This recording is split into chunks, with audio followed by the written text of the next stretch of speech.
Je suis en train de lire des originaux, des documents originaux qui n'ont été vus par personne.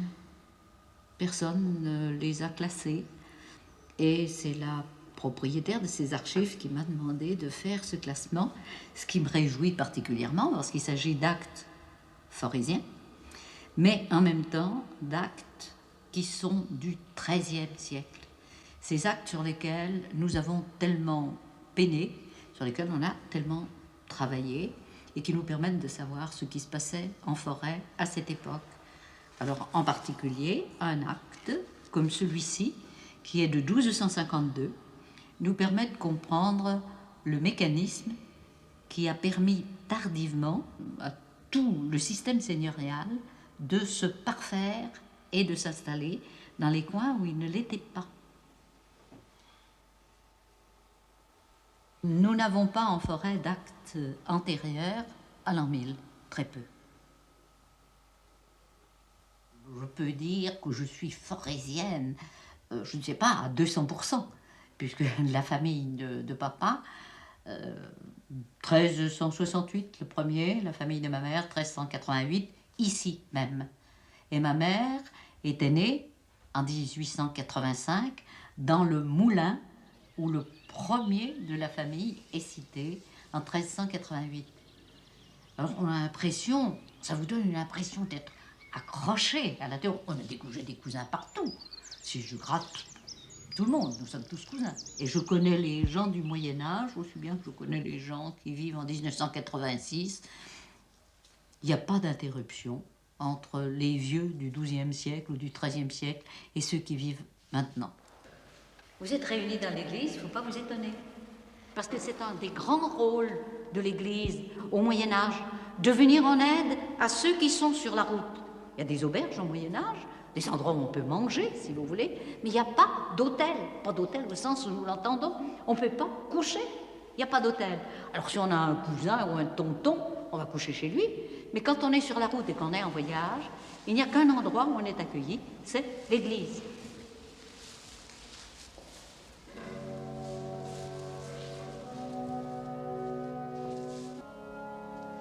Il ne faut pas imaginer qu'au Moyen-Âge, les gens marchent avec les mains jointes et l'œil levé vers le ciel.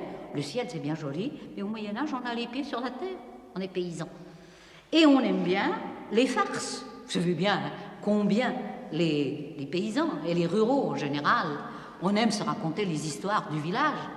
Eh bien, quand on se rencontre, dis donc, tu sais que la Toinette, elle a eu un accident, elle s'est cassé le bras. Oh, et tu sais que le Pierre, il est parti au service militaire.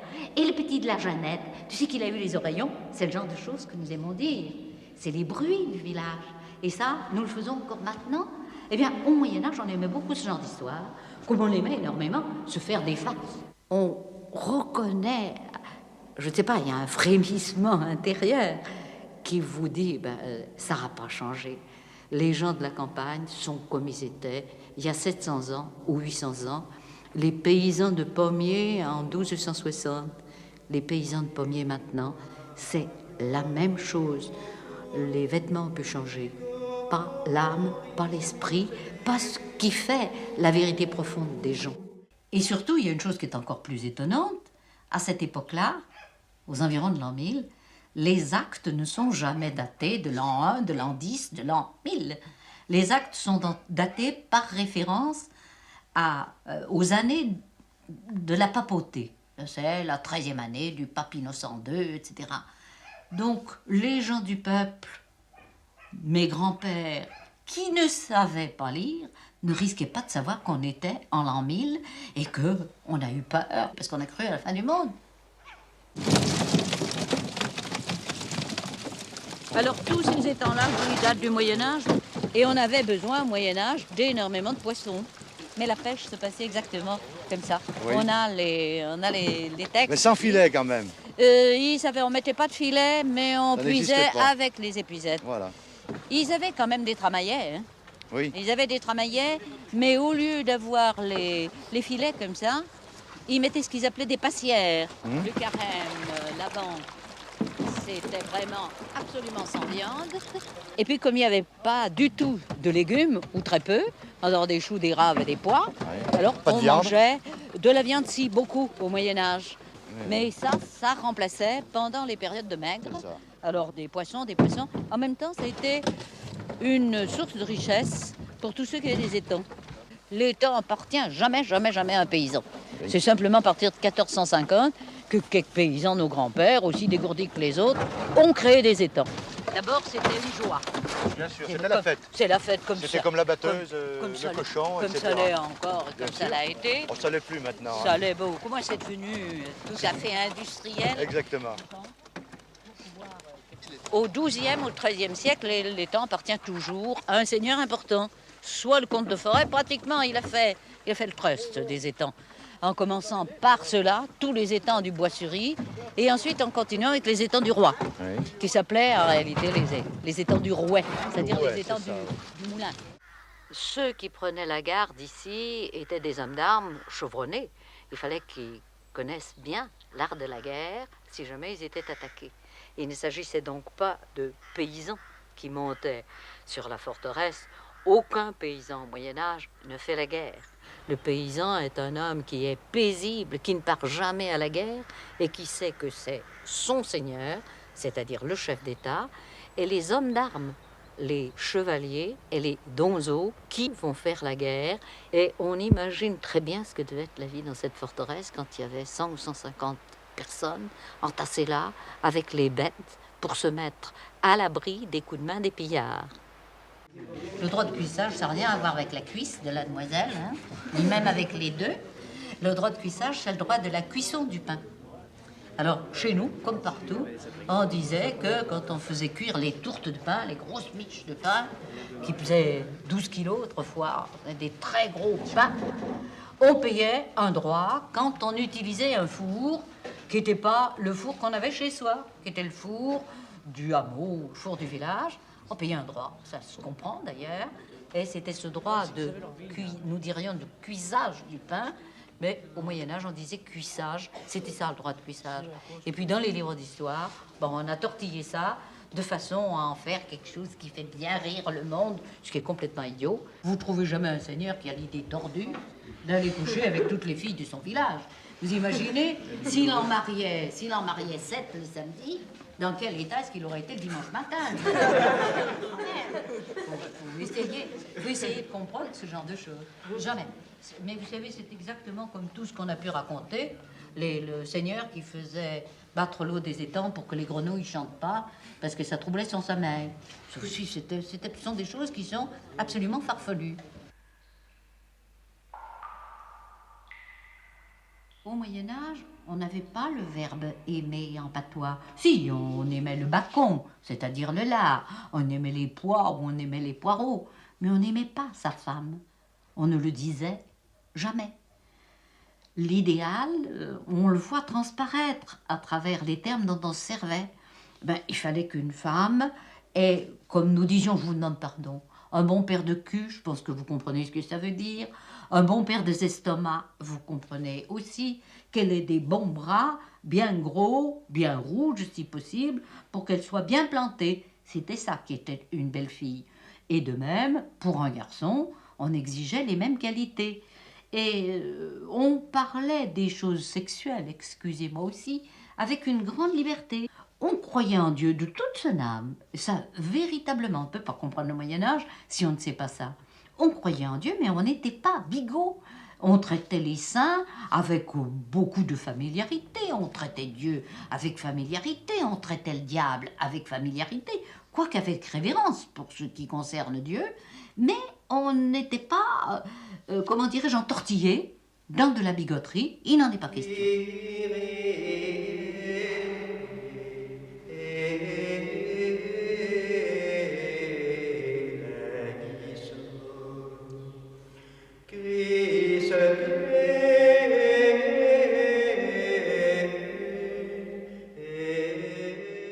Parmi les fêtes dont on avait dit qu'on parlerait, il y en a une qui est tout à fait spéciale au Moyen-Âge, qui peut pouvoir vous paraître bizarre, c'est les funérailles. Les funérailles au Moyen-Âge, ça a commencé au moment où le bonhomme ou la femme mourait après avoir fait testament. C'est comme ça que nous sommes si bien renseignés sur les funérailles. Et je vous rappelle quelque chose que vous connaissez probablement pour notre forêt, l'habitude de ne pas chausser les morts. Mais pas de souliers aux morts, c'est une habitude, une coutume qui remonte aux Gaulois. Les Gaulois croyaient à la survie, ils coupaient les pieds des morts, nous on ne coupe pas, mais on ne met pas de chaussures. Et après, bien entendu, qu'on vous mettait là où nous irons tous, mais toujours pas dans une petite boîte. On vous glissait dans la terre, on retrouvait le sens que vous connaissez probablement. Tu es poussière, tu retourneras en poussière. On ensevelissait le mort de cette façon-là, le corps recouvert d'un drap de couleur. Le noir, le blanc, ça n'interviendra qu'aux environs de 1500. On vous met sous un drap de couleur parce que la mort, c'est la porte sur la vie éternelle. La messe, qui était une messe chantée, bien entendu, jamais de messe basse, et après, le repas de funérailles réunit tous les gens du village, y compris les pauvres qui viennent de tous les villages voisins pour partager aussi ce repas. Et c'est un repas qui compte. On sait ce qu'on va manger au repas. Le bonhomme qui va mourir, le testateur, précise, on mangera 2 vaches, on mangera 4 cochons, on fera cuire 400, 500 kilos de pain pour que tout le monde puisse avoir un bon repas. Ce repas qui est comme la messe, le pain partagé entre gens qui se connaissent. Il n'était pas rare qu'il y ait aux funérailles 300 ou 400 personnes. Alors 300 ou 400 personnes, ça crée déjà une atmosphère de fête. Et petit à petit, on parlait du mort, de ses habitudes, de ses manies. Oh, le Toine, il était brave. Mais vous vous rappelez le jour où il était allé au marché de fer et qu'il était revenu tellement saoul. Il chantait la chanson. Quelle chanson qu'il chantait donc? C'est le genre de choses qu'on raconte encore quand on parle d'un mort. Et c'est vrai qu'on est très triste, mais quand même, on buvait des bons coups. Il fallait bien se réchauffer et puis, comme on disait, arroser le mort. Et puis, au XIVe siècle, à partir de 1348, 2 choses vont se produire. La peste, où on voit mourir les gens dans de très grandes souffrances et d'une manière injuste, puisqu'il y a des jeunes et des vieux qui meurent. La deuxième chose qui se produit à ce moment-là, la guerre de 100 ans, avec les pillages, avec la mort abominable, on tue les gens, on les étripe.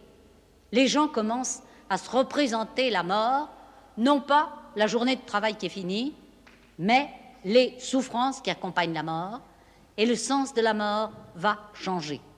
La mort va devenir un objet de peur, un objet d'effroi.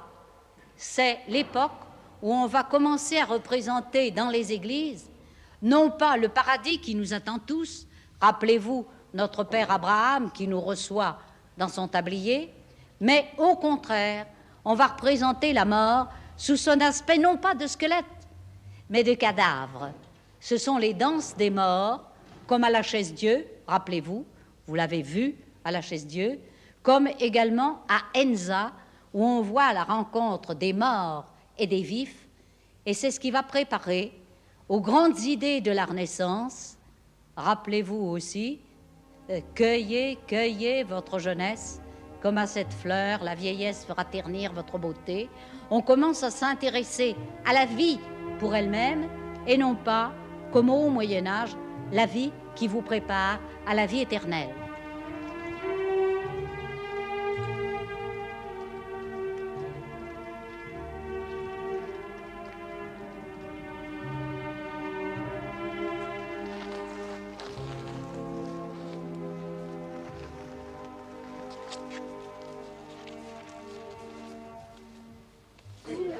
Ça s'est passé à peu près il y a 1000 ans. Alors qu'est-ce qui s'est passé à ce moment-là? À la campagne, ici à Sauvin, comme dans la plaine, c'est à peu près la même chose, les gens vivaient en paix. C'était fini, vous avez entendu parler par l'histoire des grandes invasions, tout ce genre de choses, mais aux environs de 950, l'an 1000, c'était terminé. Alors les gens étaient au calme et ils ont pu au moins commencer à élever une famille. Mais en même temps qu'il y avait davantage d'enfants, il s'est passé des choses curieuses. On a inventé 3 choses qui ont complètement changé la façon dont on cultivait les terres. On a trouvé la ferrure à clous pour les bêtes. Vous savez, les fers à cheval et les fers à bœuf et à vache. Vous vous rappelez, il y a eu un temps encore où on le faisait. Avant, il n'y en avait pas de fer à bœuf, de fer à vache, ni de fer à cheval. Alors, les animaux marchaient sur leurs cornes. Sur la pointe des pieds. Sur la pointe des pieds et ils se fatiguaient vite. Là, on a trouvé ça. Puis on a trouvé une deuxième chose. Pour faire tirer les vaches ou les bœufs, au lieu de leur mettre un joug sur le cou, qui les écrasait, on a trouvé le joug avec la tête. Vous vous rappelez tous ce qu'était le joug et comment on le liait. Et je ne sais pas si les jeunes savent encore lier les bêtes sous le joug.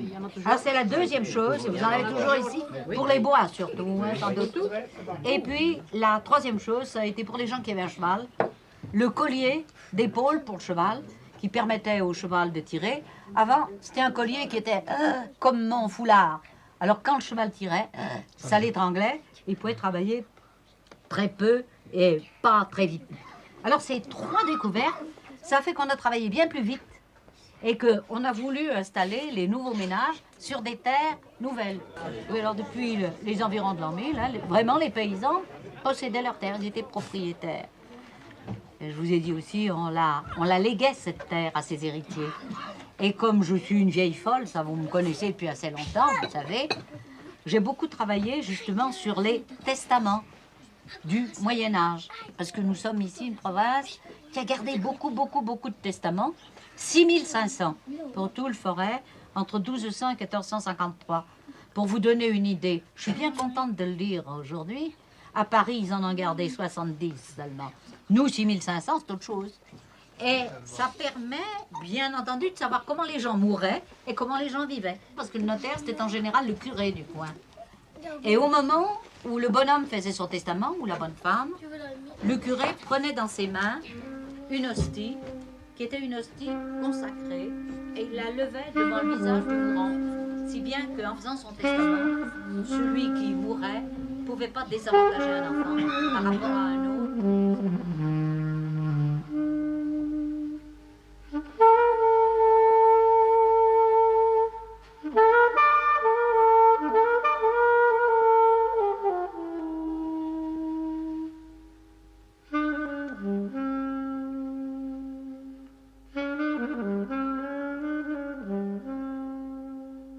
Je n'ai pas l'impression non plus d'être un guide. J'ai l'impression de donner à des gens que j'aime. Ce sont les gens de mon pays. J'aime les gens de mon pays. Et je veux qu'ils comprennent ce qu'il peut y avoir de beauté vraie. C'est-à-dire la part que nos grands-pères d'il y a 1000 ans ou d'il y a 800 ans, la part que les grands-pères, leurs grands-pères, comme les miens, ont pris dans cette œuvre qu'ils nous ont laissée. C'est cette espèce de chaîne continue depuis le haut Moyen-Âge jusque maintenant, c'est ça que je voudrais leur rendre sensibles. Ils ne sont pas n'importe qui, ils sont les héritiers de ces gens qui ont fait ça. Et les choses qu'ils nous ont laissées, qui sont belles bien sûr, mais elles sont autre chose que belles. Elles sont émouvantes parce que c'est un travail d'hommes et que les hommes qui ont fait ça ont lutté profondément pour le faire, pour accomplir quelque chose qui à l'époque était fonctionnel. Un château, une forteresse, c'est pas fait pour être planté dans un paysage, pour être beau. C'était fait pour être utile à tout le monde. Et en même temps, au Moyen-Âge, on a réussi ce miracle de faire quelque chose d'utile qui était beau. C'est cette rencontre extraordinaire que je voudrais faire saisir aux gens de mon pays, parce que je les aime.